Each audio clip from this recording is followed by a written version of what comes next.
Este estudio se titula Entre Dios y el César, adorando a Satanás, por Pepo Toledo. La ilustración de la portada es un fragmento de la pintura titulada El Candidato por Efraín Recinos, 1999. Podrán observar todos los personajes que el candidato tiene metidos en sus bolsillos. Jesús se mantuvo al margen de la política. La relación entre la política y el cristianismo ha sido una fuente frecuente de desacuerdos a través de la historia. Cuando Jesús fue llevado a juicio ante Poncio Pilatos, éste le preguntó: ¿Eres tú el rey de los judíos? Jesús le contestó: mi reino no es de este mundo. Si de este mundo fuera mi reino, mis servidores pelearían para que yo no fuera entregado a los judíos. Jesús no vino a instaurar un reino o sistema político en la tierra. Su reino es claramente espiritual. El único milagro de Jesús que aparece en todos los evangelios es cuando multiplica 5 panes y 2 pescados para alimentar a 5,000 personas. La gente, al ver este prodigio, decía: este verdaderamente es el profeta que había de venir al mundo. Jesús se dio cuenta que querían arrebatarlo para hacerlo rey por la fuerza y se retiró al monte.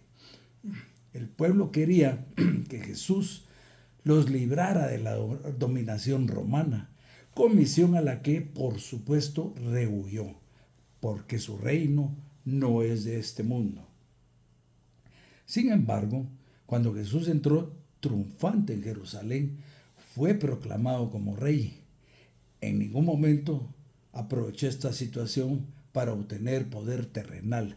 Jesús puede ser llamado rey de un reino espiritual. Jesús no se metía en asuntos civiles. En una ocasión, uno entre la multitud le pidió que interviniera para que su hermano le compartiera la herencia. Jesús le respondió: ¿quién me puso por juez o partidor entre vosotros? Jesús nos enseñó a obedecer a las autoridades. Una vez le preguntaron si se debía pagar tributo al César, lo cual consideraban injusto. Mostrando una moneda con la imagen del César, les respondió sabiamente: dad al César lo que es de César y a Dios lo que es de Dios. También dio ejemplo cumpliendo con el pago de impuestos. Mateo 17, 24, 27. Y en ocasiones, pues vamos a ver que puede haber conflicto entre la ley del hombre y la ley de Dios. Y en tales casos la Biblia es clara: es menester obedecer a Dios antes que obedecer a los hombres. Hechos 5, 29. Pablo nos habló de la responsabilidad que tienen las autoridades: gobernar con autoridad sobre nosotros, esperando sea para nuestro bien, recaudar impuestos, guardar la paz. Romanos 13, 1, 8.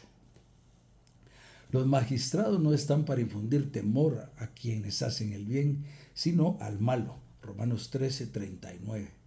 Los apóstoles jamás exhortaron a los creyentes a protestar o a manifestar desobediencia civil contra el imperio romano. Jesús no vino a hacer una revolución a este mundo. Juan 18:36. Jesús tampoco vino a proponer un nuevo sistema de gobierno, sino a plantear que los sistemas existentes por medio de las personas estén alineados con los valores morales del Evangelio. En base a esto, son los seres humanos quienes deben modelar sus normas de gobierno y convivencia de acuerdo a la época en que viven y a la palabra de Dios. Los cristianos primitivos, por ejemplo, eligieron tener en común todas las cosas entre los creyentes y repartían según la necesidad de cada uno. Hechos 2, 44, 45. Era lo que convenía a su época y a su situación. El amor de Jesús es lo que fue revolucionario. Murió por nosotros para que seamos salvos. Pero Jesucristo lo que sí fue una voz de denuncia contra el sistema de dominación. Mateo 3, 7, 10. Y viendo él muchos de los fariseos y los saduceos que venían a su bautismo, les decía: generación de víboras, ¿quién os ha enseñado a huir de la ira que vendrá? Juan 8:44. Vosotros de vuestro padre el diablo sois, y los deseos de vuestro padre queréis cumplir.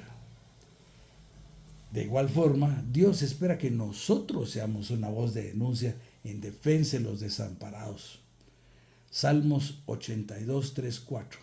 Defended al pobre y al huérfano, haced justicia al afligido y al menesteroso, librad al afligido y al necesitado, libradlo de manos de los impíos. Ver también Proverbios 31, 8, 9, Isaías 1, 17 y Jeremías 22, 3. El apóstol Pablo no vaciló en acusar a los falsos profetas por nombre. 2 Timoteo 2, 17. Y la palabra de ellos carcomerá como gangrena, de los cuales son Himeneo y Fileto. Los profetas de Dios en el Antiguo Testamento eran una voz de denuncia. Miqueas 3, 8. Yo empero estoy lleno de fuerza del Espíritu de Jehová y de juicio y de fortaleza, para denunciar a Jacob su rebelión y a Israel su pecado. Los cristianos debemos denunciar el pecado. Levítico 5:1. Y cuando una persona pecare, que hubiera oído la voz del que juró, y él fuere testigo que vio o supo, si no lo denunciare, él llevará su pecado. Hoy me toca ser la voz de denuncia. Jesús vino a predicar el Evangelio. Leamos Lucas 4:43. Mas él dijo que también a otras ciudades es necesario que anuncie el Evangelio del reino de Dios, porque para eso soy enviado. Marcos 1:38. Vamos a los lugares vecinos para que predique también ahí, porque para eso he venido. Jesús encomendó a los apóstoles predicar el Evangelio. Por tanto, vayan y enseñen a todos los gentiles, sumergiéndolos en mi nombre. En esto consiste la gran comisión. Vamos a definir lo que es la política. Para responder a la pregunta sobre si la iglesia debe o no participar en la política, primero hay que definir el concepto. En la antigua Grecia, polis era una ciudad-estado con sus propias instituciones y leyes. Política es una obra de Aristóteles, un amplio tratado que explica la forma de mantener a la sociedad ordenada con normas y reglas. El título significa las cosas referentes a la polis. La política es un contenido amplio, es una actividad de la que es muy difícil sustraerse, sea la persona cristiana o no, porque casi todos los ámbitos de la vida humana pues los toca. Toda participación en la formación de la voluntad común tendiente a lograr un bienestar social. El término de política hoy aplicado a gobiernos y naciones se refiere al ejercicio del poder. Eso es otra cosa. Algunos lo definen como el arte de gobernar. Los gobiernos administran las instituciones del Estado. Un sistema político es la forma en que se organiza un Estado con sus instituciones y principios para ejercer el poder y gobernar. Las ideologías tratan de imponer desde un punto de vista subjetivo criterios sobre las teorías económicas. De la misma forma, cuando hablamos de la iglesia cristiana, tenemos que referirnos a las posiciones adoptadas por diferentes denominaciones dentro de las miles que existen. No podemos generalizar. Bien, toquemos ahora el tema de cristianos y política. ¿Pueden los cristianos participar en política? Bueno, lo vamos a hacer enmarcados dentro de la definición de política de un término amplio que toca todos los aspectos de nuestra vida. Los cristianos somos hijos de Dios, pero el mundo está bajo el dominio de Satanás. 1 Juan 5:19. El sistema de este mundo es corrupto. El hombre no es apto para gobernarse, por muy bueno que sea su propósito. Jeremías 10:23. Solo Dios nos puede guardar en este mundo y eventualmente salvarnos. Entender eso nos va a ayudar a vencer la adversidad y permanecer firmes ante la tentación. Jesús, sus discípulos y los creyentes no pertenecemos al sistema de este mundo. Esto no impide que podamos hacer grandes cambios que beneficien a nuestra sociedad. Los cristianos ya transformados estamos llamados a ser sal de la tierra y luz del mundo. Mateo 5, 13, 14. Somos llamados a influir positivamente en todos los espacios de nuestra vida que conforman nuestro entorno. Eso incluye la política, por supuesto. Si los actores de la política estuviesen alineados con los valores morales del Evangelio, modelarían las normas de gobierno y convivencia en sintonía con la palabra de Dios. Muchos dirán que esto no es aconsejable porque la política está permeada por la corrupción. La respuesta es que la sociedad entera está permeada por la corrupción. El príncipe de este mundo es Satanás. Juan 12:31. La iglesia y los creyentes no podemos aislarnos de esta realidad. No hacer nada ya implica tomar una decisión política. Debemos impactar positivamente a la sociedad y al no hacerlo, la dejamos en manos de las personas incorrectas. Hay inconformes que pronto se vuelven conformistas, no participan y critican a quienes lo hacen. Incluso los difaman, los amenazan y los atacan. Si un cristiano siente que su llamado es aspirar a un puesto público, debe hacerlo. Debe mantenerse firme en su fe, evitar contaminarse a un mundo caído y, por el contrario, ser luz a donde vaya.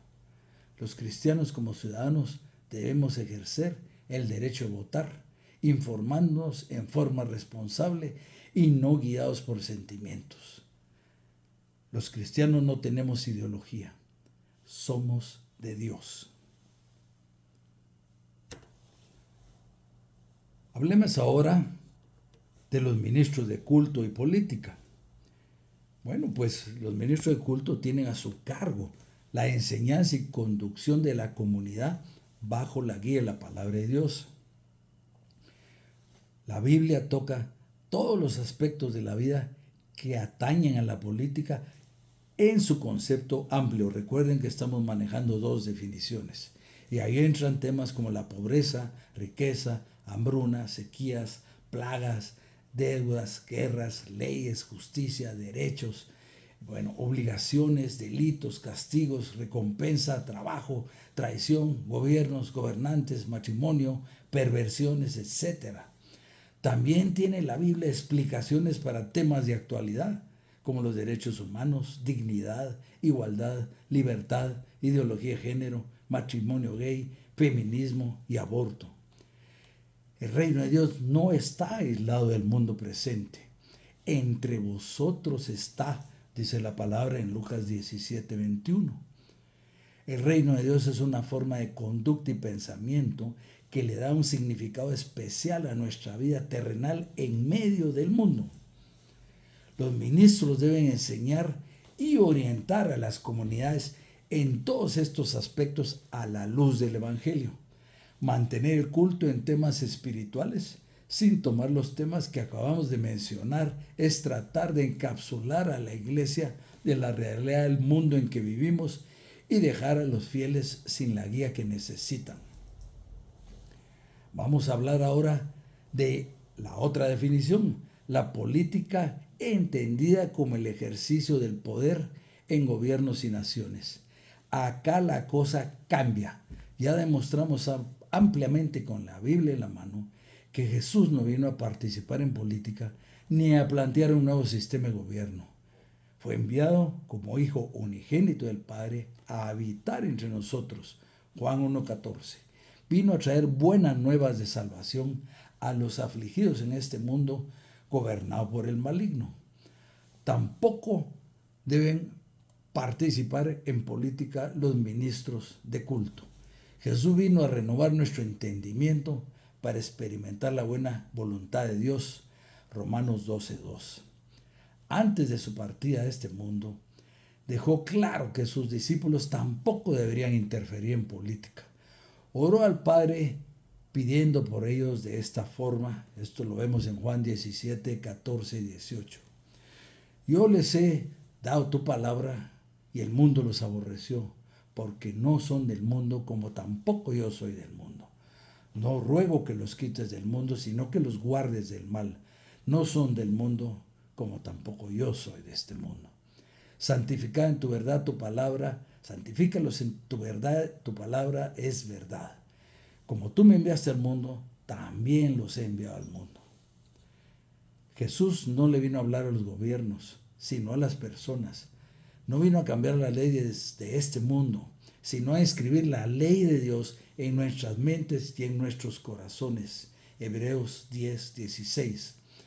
Estas personas transformadas harán que el cambio se refleje en todos los aspectos de la cultura, tales como el gobierno, la economía, la educación y la religión misma y muchos otros temas.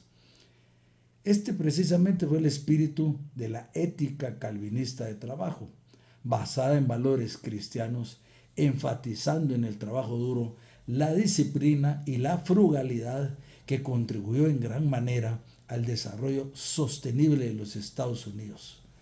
Se volvió un estándar para la calificación de las personas que aspiraban a un puesto público. Por el otro lado, Jesús nos enseñó que ninguno puede servir a dos amos, porque aborrecerá a uno o amará al otro. Mateo 6:24. Un ministro de culto no puede al mismo tiempo servir a Dios y al mundo participando en política. Algunos optan por abandonar el público y dedicarse a la política. Ese es un asunto que tendrán que resolver con Dios en lo personal. Pablo nos enseñó a orar por los gobernantes, no importando si están cumpliendo sus responsabilidades o no. Esto lo vemos en en 1 de Timoteo 2:3. Pero esto no significa que invitemos a los políticos a la iglesia, que nos estemos sacando fotos con ellos y que lejos de denunciar sus malas acciones, estemos solapadamente justificándolos al lado de ellos, con nuestra presencia. Vamos a Proverbios 17:15. El que justifica al impío y el que condena al justo, ambos son abominación a Jehová. Isaías 5:20. Hay a los que a lo malo dicen bueno y a lo bueno malo, que hacen de la luz tinieblas y de las tinieblas luz. Lucas 13:46. Escrito está: mi casa, casa de oración es, mas vosotros la habéis hecho cueva de ladrones. El púlpito no se debe usar para hacer activismo político, confundiendo los principios seculares con los valores cristianos. El púlpito es exclusivamente para predicar la verdad del Evangelio.